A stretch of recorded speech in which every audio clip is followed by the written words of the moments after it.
I'm here to help.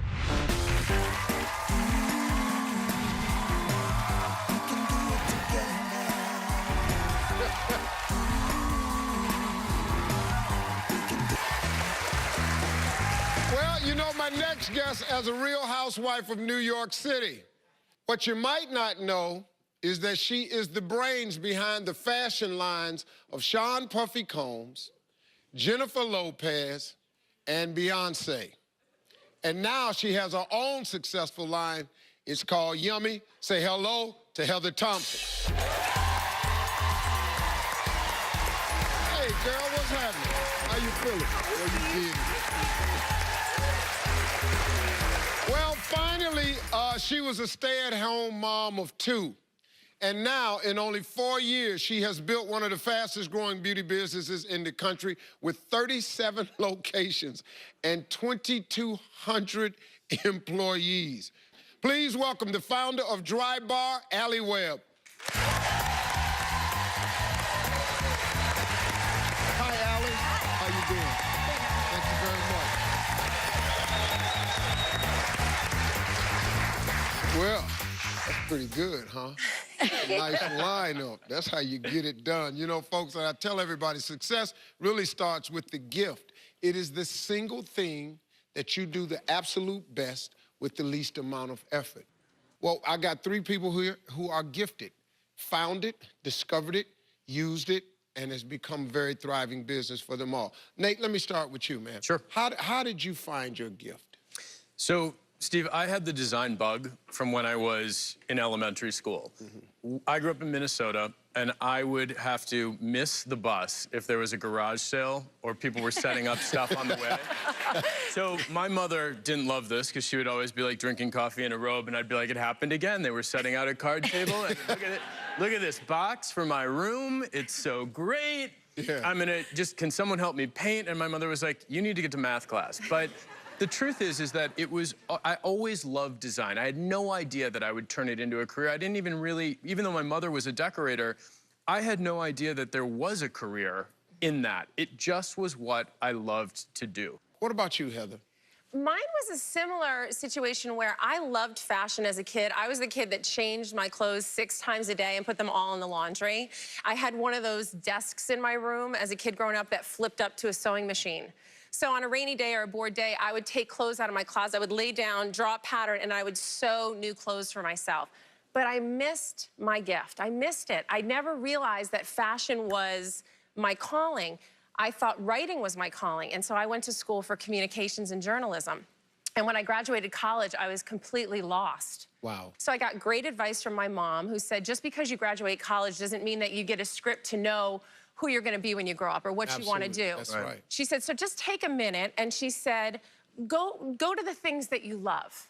And that's what I did. I got a job as the assistant to the president of a fashion company, and that president also happened to be the designer.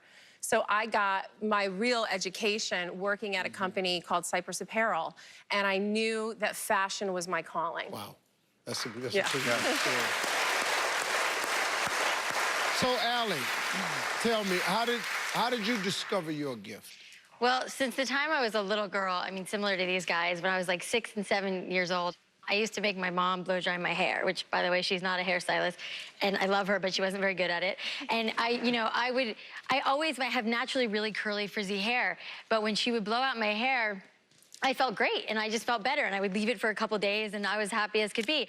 And so that's when the seed, I think, was planted for me. And then, I took the plunge, I went to beauty school, and now, all these years later, I never would have imagined, but of course, looking back, that I would be in this business of just blow drying hair.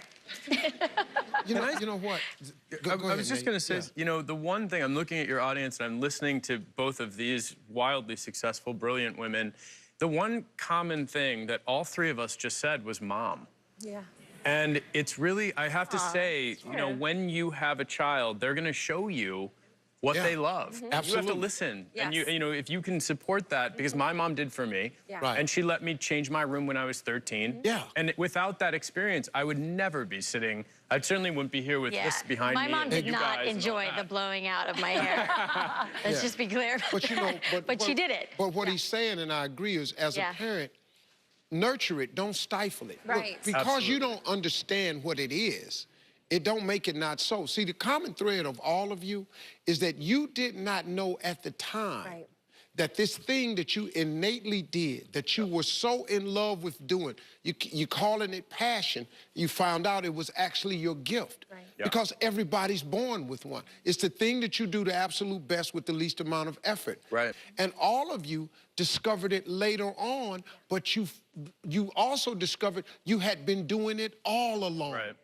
I have been funny all along. I had no idea it would turn into a check, Right. a career. Right. You never thought rearranging your room, drawing yourself on a chalk mark on the floor, and blowing drying your hair would turn into a check. Absolutely. But it was in you innately.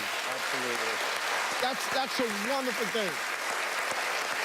Let me ask you this, Nate. What do you say to those who haven't discovered their gift or haven't found it yet?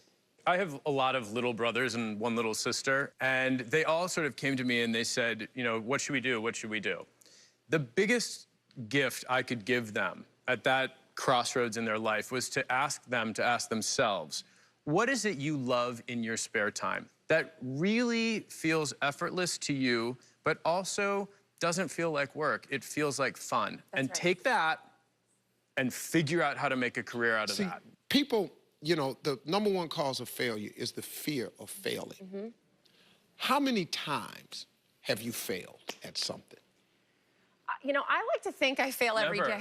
No, perfectly A million fine. times. I actually like to think I fail a little bit probably every day at certain things, because to me, it's only a mistake if you make it twice. The first time, it's a lesson. Yeah. And so I fail fast.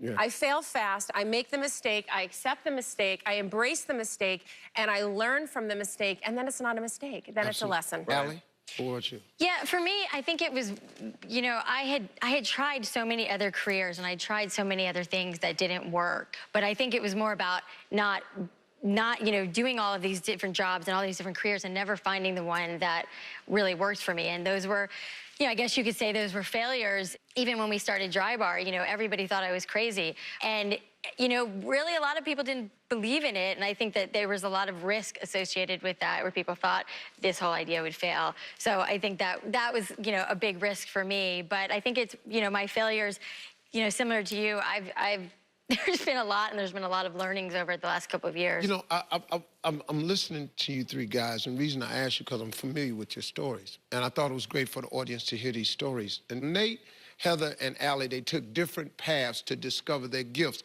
But how did they maximize them to turn them into very successful brands?